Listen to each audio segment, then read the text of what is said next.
Thank you. Thank you, Chair. I would like to ask about Mr Dinesh Perera, who I understand was the acting G4S Centre Operations Manager at Manus Island on February the 24th, 2014. Are you aware that Mr Perera was a former member of the Sri Lankan Army? Senator, we've been through this a number of times at a number of different Senate estimates. Mr Perera is an Australian citizen. Yes, he had a history before he came to Australia. He is an Australian citizen, and he was an employee of G4S at the time. So you acknowledge that he was a former member of the Sri Lankan Army? Again, he is an employee of G4S. He is an Australian citizen. I don't know personally about his background. I have heard those allegations before, but again, there's a lot of members of different armed services around the world who now reside in Australia. Is he still working at the Manus Island Regional Processing Centre?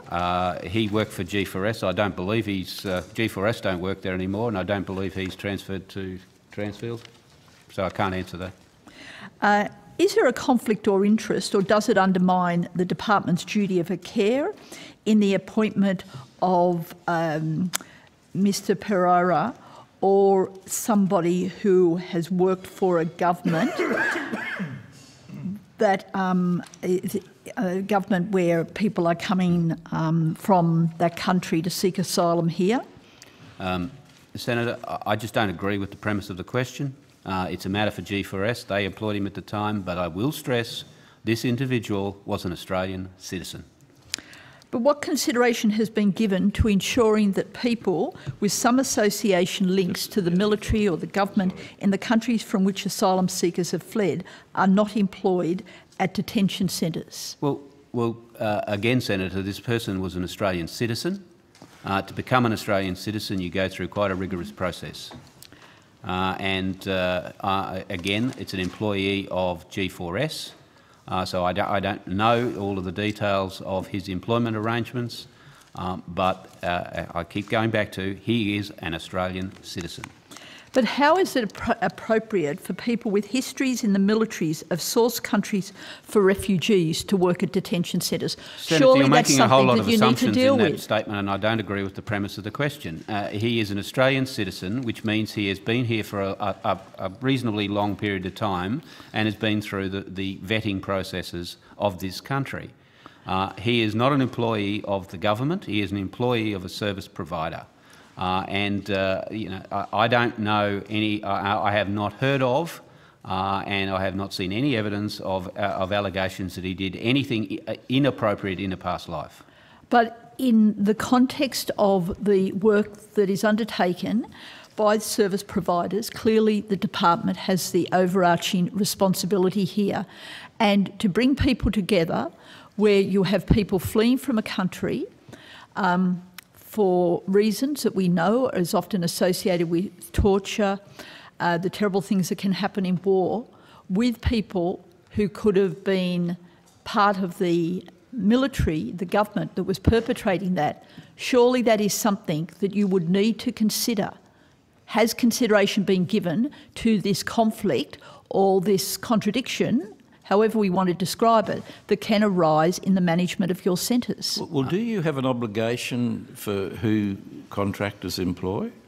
I mean, contractors have the obligation who they employ. Yes. And look, the premise of the question is this person has done something wrong. I don't accept that. He is an Australian citizen. I have not seen any evidence to the contrary, and I do not see a conflict with that. It's a potential for something wrong to have been done. Senator, we are a multicultural country with 25% of our population born overseas and another 25% who have a parent, at least one parent born overseas. We are a very, very large multicultural country today. Yes, that's a given. Do you think there is any problem at all with the appointment of such a person to be acting G4S Centre Operations Manager at Manus Island, given of the allegations that he was a former member of the Sri Lankan Army? I've answered the question. So you're saying that you have no responsibility, we just leave it up to G4S? That's not what I said, Senator. I've answered the question.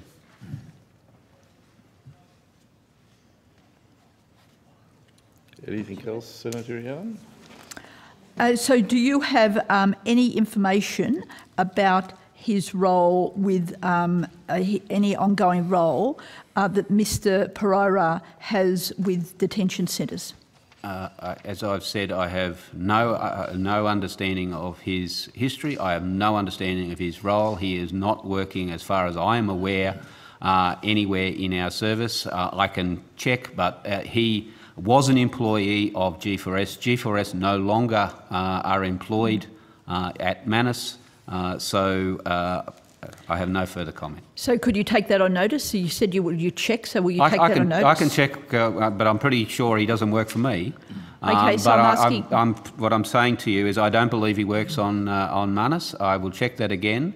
But even if he did, I reject the commentary around his background. He is an Australian citizen. Well, can I... If he did work for the current contractor, say, what can you do? What's it to you? Do you have a veto over everyone employed by the contractor? No, Chair, and I wouldn't, unless someone was to bring some form of evidence that there was a problem, I would do nothing about it because it is their responsibility. If someone did bring that evidence, what do you have rights under your contract with the?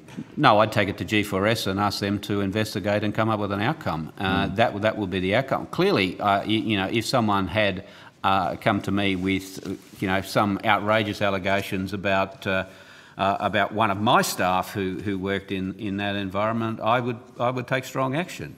But there is nothing to say this bloke has done anything. He is an Australian citizen. The point I'm trying to say, to answer Senator Rhiannon's question, even if there was, you don't have more than a persuasive influence on the contractor, saying to the contractor, hey mate, you'd better look at these, or we might have to check the contract, or might have to... The contractors have responsibilities under the contract to deal with these issues, and if there was something that was so egregious, clearly I'm sure the contractor would act. That's been my experience in the past. So could just two more questions on notice, thank you, and then I'll finish up. Well, one, it'll have to be. Thank you. Could you indicate if he had any contact with detainees who are from Sri Lanka, and also if the service providers, your service providers, are employing people with histories in the militaries of source countries for refugees to work at detention centres? Again, Senator, the employees of service providers are their business. If someone was to bring an allegation to me, I will take it seriously, but that's where I'm going to go with this one. So I've asked you to take those two on notice. And I've given my answer, and it's not taking it on notice. It is saying it is the responsibility of G4S or a service provider in any form who they employ. If someone has an allegation that they have done something egregious, I will take it very seriously, but I have no responsibility other than that. But as I said, if there was some case that was brought to me, clearly I would take it seriously. A case has been brought to you. That's what we're asking you to do, is take I this haven't seriously. seen any evidence. I have seen no evidence. Yeah, well, that's your job. You're the one who have got the service providers. You're putting people together who may have been from the Sri Lankan army, and then the people have fled from the torture, the abuses and the murders of that army. There has been no evidence put to me other than an allegation that someone who worked for an army in a former life in another country who is now an Australian citizen.